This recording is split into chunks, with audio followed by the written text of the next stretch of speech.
हाँ जी, तो हम पढ़ रहे हैं क्लासिफिकेशन ऑफ शेयर कैपिटल की कंपनी ने अपने मेंबर्स से कुछ पैसा लाया, उस पैसे को हम कहते हैं शेयर कैपिटल। अब ये शेयर कैपिटल को मैं नाम देना चाहूँ अलग-अलग कैटेगरीज में तो मैं उसे क्या-क्या नाम दे सकता हूँ, वो पढ़ना हम शुरू कर रहे हैं। सबसे पहले शेयर कैपिटल इज़ यानी क्या होता है? शेयर कैपिटल होता है सर ये जो मेंबर्स हैं just give me a minute.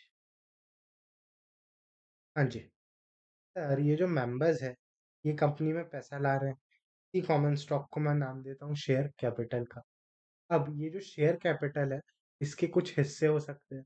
वो हिस्से क्या हैं, वो मैं यहाँ समझने की कोशिश कर पहला है sir authorised share capital. Authorised share capital क्या होती है कि जब आप कंपनी इनकॉर्पोरेट कर रहे हो, तब आप एमओए में बताते हो कि मेरी कंपनी जो है, इतने ही शेयर्स दे सकती है। The maximum number of shares that can be issued by a company is this much कि मैक्सिमम कैपिटल जो कंपनी जनरेट कर पाएगी through its members is this much. तो ये जो maximum amount of share capital a company can generate, which is specified it's in its MOA is called as authorised share capital. आप authorised share capital का नाम देते हैं। दूसरा, अब कंपनी इतना मैक्सिमम पैसा बुला सकती है, बट क्या कंपनी इतना जैसे कंपनी में आपने लिखा कि मैं 100 करोड़ बुला सकता हूँ, तो क्या कंपनी को पहले ही दिन 100 करोड़ की आवश्यकता है? नहीं, हो सकता है कंपनी का काम पहले में 50 लाख में हो जाए, तो कंपनी पहले 50 लाख बुला ले, बाकी का पैसा जब उसे ज़रूरत पड़ रही है तब बुलाते जाए। तो उस केस में जो आपकी ऑथराइज़्ड कैपिटल है, वो दिखाती है कि मैक्सिमम आप कितना पैसा बुला सकते हो, मैक्सिमम कितने शेयर्स दे सकते हो। वहीं पे जितनी आपको ज़रूरत पड़ी, उतने के शेयर्स आपने इश्यू कर दिए, आगे आपने दे दिया और उसके अगेंस्ट पैसा बुला लिया। तो जितने शेयर्स मैक्सिमम आप कितना दे सकते हो, वो है ऑथराइज़्ड शेयर कैपिटल। उसमें से जो हिस्सा आपने बुला लिया या जिसके आपने शेयर्स इश्यू कर दिए, उसे हम नाम देते हैं issued capital. Is the portion of authorised capital offered to public for subscription कि ये वो हिस्सा है ऑथराइज्ड कैपिटल का जो आपने पब्लिक को दे दिया आगे कि हाँ मेरी कैपिटल को सब्सक्राइब करो, उसे मैं नाम देता हूँ इशूड कैपिटल। फिर सर आपने शेयर इशू तो किए, पर ज़रूरी है क्या कि मैं तो कह रहा हूँ पब्लिक को जाके कि पब्लिक की मेरी कंपनी है, इसकी सिक्योरिटीज़ है, शेयर्स है, ये लो इसे खरीदो। तो मैक्सिमम जो पब्लिक है वो इसमें खरीदे या इसे पैसे कन्वर्ट करे कॉन्ट्रैक्ट में कि वो शेयर्स ले ले बदले में पैसा दे दे, ऐसा हो ज़रूरी नहीं है। तो जो लोग जो पोर्शन है मेरी शेयर कैपिटल का जो मैंने आगे इश्यू किया है, उसे मैं नाम दे रहा हूँ एज़ इश्यूड शेयर कैपिटल, जो मैं पब्लिक को इनवाइट कर रहा हूँ कि ये शेयर्स आप खरीद सकते हो। फिर उस इश्यूड शेयर कैपिटल में से जो हिस्सा है, जिस हिस्से के शेयर्स पब्लिक ने खरीद लिए, उसे मैं नाम देता हूँ as subscribed capital. Is the part of issued capital that an investor has agreed to buy, उसी को हम कह रहे हैं एज़ सब्सक्राइब्ड कैपिटल। फिर अब ये जो शेयर्स है ये सब्सक्राइबर्स ने खरीद लिया।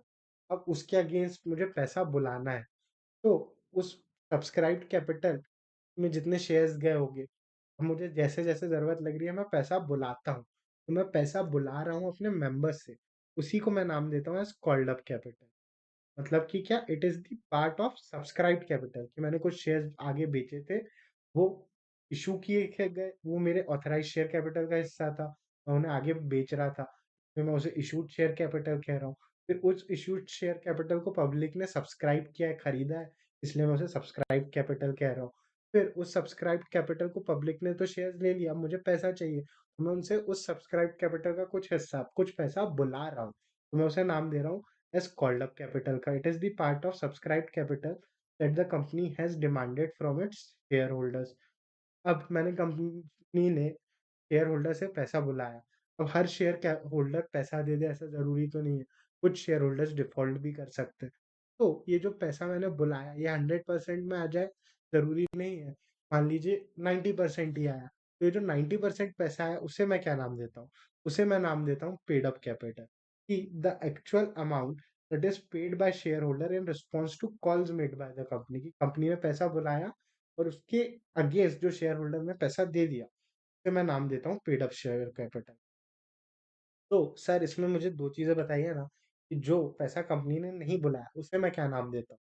उसे मैं नाम देता हूँ अनकॉल्ड कैपिटल का और जो पैसा कंपनी ने बुलाया बट शेयर होल्डर ने दिया नहीं, उसे मैं नाम दे देता हूँ कॉल्स इन अरियर का। अब इसे इस एग्जांपल के थ्रू समझते हैं। जैसे एक कंपनी है जिसमें 1 लाख शेयर्स है, 100 रुपीज ईच के। तो ये जो 1 लाख इंटू 100 रुपीज है, ये क्या हो गया? कंपनी का ऑथराइज शेयर कैपिटल। ये कंपनी मैक्सिमम इतने शेयर्स इशू कर सकती है, इतना पैसा बुला सकती है। अब कंपनी ने इनकॉर्पोरेशन के वक्त क्या किया? इसने 2000 शेयर्स जो थे इनकॉर्पोरेशन के वक्त इशू कर दिए अपने सब्सक्राइबर्स को, और 3000 शेयर्स आगे जाके कंपनी जब फंक्शन होने लगी तब 30,000 शेयर्स आगे बेच दिए। तो ये जो 20,000 शेयर्स है, ये जो 30,000 शेयर्स है, ये कंपनी ने इशू कर दिए। इसलिए इसे मैं क्या नाम देता हूँ? As issued share capital. तो issued share capital is a part of authorized share capital that has been issued to public or offered to public for subscription। और इसने जो है ना 50,000 शेयर्स रोक के रखे अपने पास कि ये मैं अभी इशू नहीं कर रहा, तो मैं इसे अनइशूड शेयर कह देता हूँ कि जब मुझे फ्यूचर में पैसा लगेगा तब मैं इशू करूंगा। तो सर अभी के लिए अज्यूम करते कि 20,000 शेयर्स का पूरा पैसा आ गया है। ये जो 30,000 शेयर्स है इनकी कहानी आ गया है कि अब ये जो 30,000 शेयर्स है, इसमें हुआ क्या कि मैंने ऑफर तो किए 30,000 शेयर्स पब्लिक को, बट क्या पब्लिक जरूरी है कि सारे ही शेयर्स के लिए अप्लाई कर दे? जी नहीं। मान लेते हैं 100 शेयर्स के लिए किसी ने सब्सक्राइब नहीं किया, तो इसे मैं नाम दूंगा अनसब्सक्राइब्ड कैपिटल का। और ये जो 29,900 शेयर्स है, इसके लिए पब्लिक ने अप्लाई करा, यानी इन सिक्योरिटीज के लिए पब्लिक ने सब्सक्रिप्शन लिया है।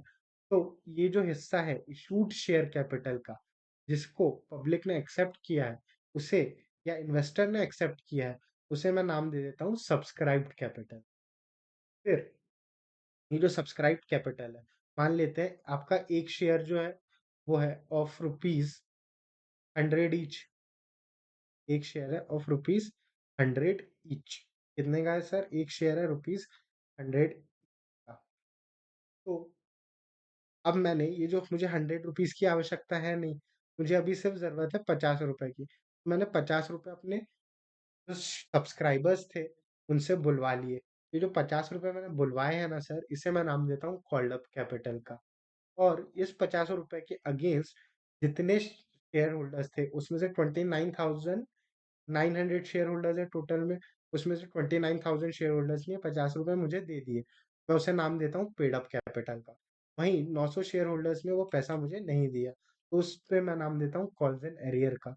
और जो पैसा, जो शेयर सब्सक्राइब हो गए हैं लेकिन उसका पैसा मैंने अभी नहीं बुलाया है, उसे मैं नाम देता हूँ अनकॉल्ड कैपिटल का। तो चलिए पढ़ते हैं हमारी बुक में क्या लिखा है। ये कहता है the term capital has various different meanings. Capital के कई मतलब हो सकते हैं।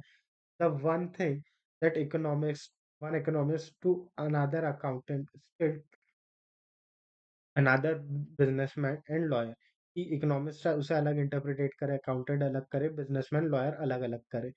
तो in relation to company limited by shares, कि अगर कोई कंपनी है जो लिमिटेड कैसे है? By shares. Word share capital means, कि वर्ड शेयर कैपिटल का क्या मतलब होगा? द कैपिटल और the figure in terms of rupee divided into shares of fixed amount. कि जो शेयर कैपिटल क्या है?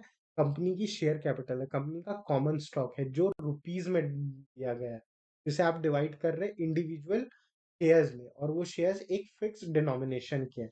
जैसे कि जो हमने हमारे इस एग्जांपल में देखा था, कंपनी का टोटल शेयर कैपिटल है 100 शेयर्स इंटू रुपीज 100 ईच। तो कंपनी का टोटल शेयर कैपिटल है ये अमाउंट। लेकिन इसी शेयर कैपिटल को मैंने डिवाइड किया है इंटू 1 लाख शेयर्स, और एक शेयर का प्राइस कितना है? 100 रुपी ईच। तो वही चीज यहाँ पे आपको दी गई है कि share is nothing but a share in the share capital of the company. ये शेयर एक फिक्स डिनोमिनेशन का होता है, a fixed amount. In another word, contribution of a person to common stock of the company forms the capital of a company. Just give me a minute.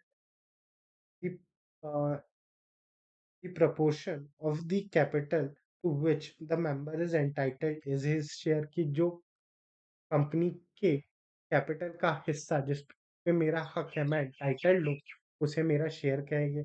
A share is not a sum of money, it is rather the interest measured by the sum of money made up of varying rights contained within the confine. जैसे यहाँ देखिए कि ये जो है share है, share का मतलब क्या होता है कि ये जो कंपनी की शेयर कैपिटल है, उसमें मेरा हिस्सा कितना है, उस हिस्सेदारी को मैं क्या कहता हूँ, शेयर। अब ये जो शेयर है, क्या ये शेयर मेजर हम मनी टर्म्स में कर रहे हैं, लेकिन क्या ये शेयर मेरी ओनरशिप और राइट्स एंड डिविडेंड्स को बताता है? इसलिए यहाँ पे कहा गया है कि a share is not a sum of money.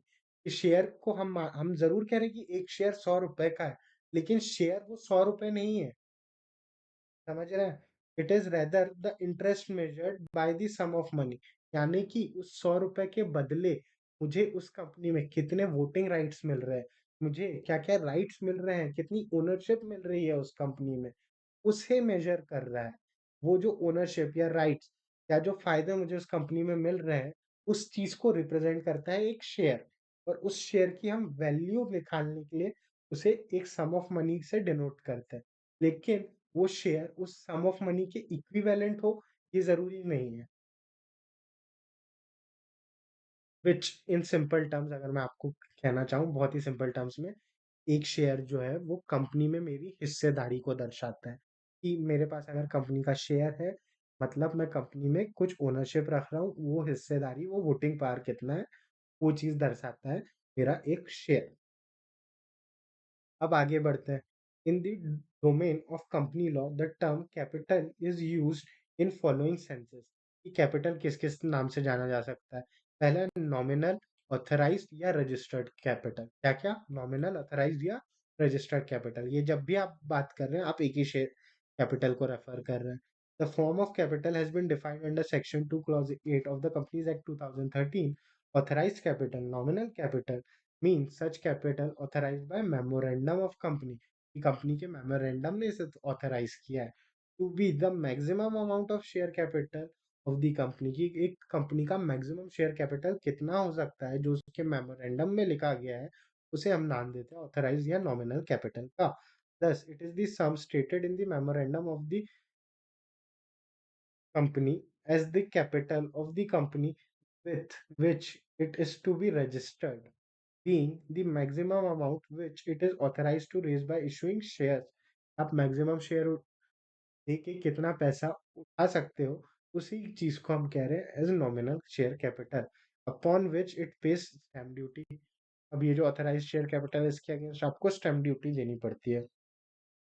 It is usually of fixed amount, की फिक्स्ड अमाउंट हमने देखा शेयर फिक्स्ड अमाउंट का था, which is estimated by the company and will need to include the working capital and reserves। भाई ये जो है ये मैक्सिमम अमाउंट हम डिफाइन करते हैं ताकि कि हमारे रिजर्व के लिए हमें कितना पैसा लग रहा है, डे टू डे ऑपरेशन के लिए कितना पैसा लग रहा है, वो डिफाइन, उसी चीज को हमने नाम दे दिया एज नॉमिनल शेयर कैपिटल का। दूसरा है issued share capital. Issued share capital क्या है? Section 2 clause 50 of the Companies Act 2013 defines issued capital, which means such capital as the company issues from time to time to for its subscriber। की issued capital वो capital है जो authorised capital का हिस्सा है जिसको company time to time issue करती है for subscription. It is that part of authorized capital which is offered by the company for subscribers and includes shares allotted for consideration other than cash। कि ये जो shares अगर आपने cash में लिए तो उसे हम इशूड कैपिटल मानेंगे। जी हाँ, अगर आपने कैश ना लेते हुए किसी और काइंड में आपने शेयर्स इशू कर दिए, हम उसे भी इशूड कैपिटल मानेंगे। जैसे कि मैंने एक बिल्डिंग खरीदी, अब इस बिल्डिंग को खरीदने वाला कौन हूँ? मैं यानी कंपनी। कंपनी को उसके अगेंस्ट कैश देना था, अब कंपनी ने उस बिल्डिंग के अगेंस्ट कैश ना देते हुए शेयर्स दे दिए, तो ये जो परचेज हुई कि आपने शेयर्स दिए बदले में बिल्डिंग के एसेट के, तो वो ट्रांजैक्शन हुआ इन कैश या इन काइंड? In kind. तो अगर ऐसा कोई इन काइंड ट्रांजैक्शन भी है जहाँ कंसिडरेशन इज इन काइंड, तो और उसके अगेंस्ट शेयर्स इशू किए गए, उसे भी हम इशूड कैपिटल ही कहते हैं। फिर है सब्सक्राइब्ड कैपिटल, जो डिफाइन है 2 क्लॉज 86 में, जो क्या कहता है? Define subscribed capital as a part of capital which is for the time being subscribed by the members of company. ये वो हिस्सा है जिसको कंपनी ने इशू किया था और सब्सक्राइब कर दिया है मेंबर्स ने। It is the nominal amount of share undertaken by public, की जो पब्लिक ने उस शेयर को अंडरटेक कर लिया है।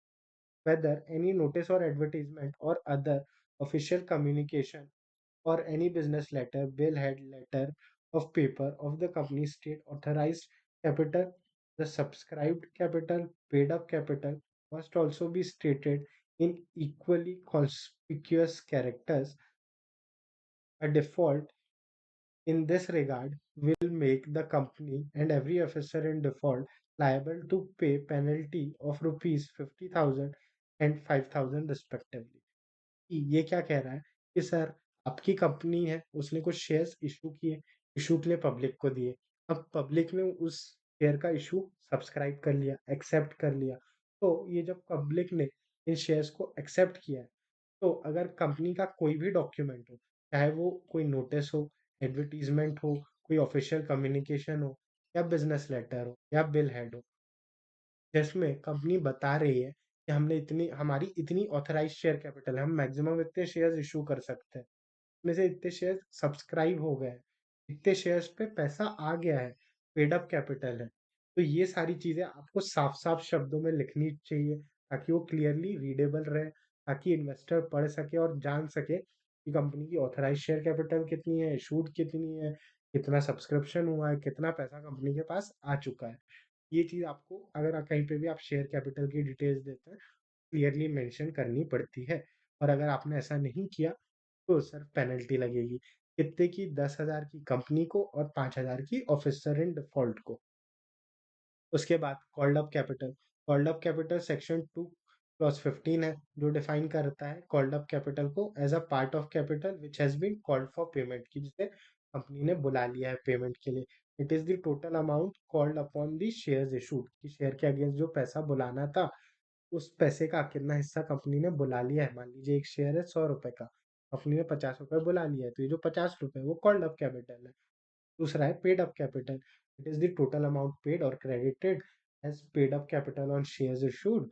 It is equal to the called up capital less calls in arrear कि कंपनी ने ₹50 का शेयर था, कंपनी के पास ₹100 का शेयर्स था, कंपनी ने पैसा बुला लिया।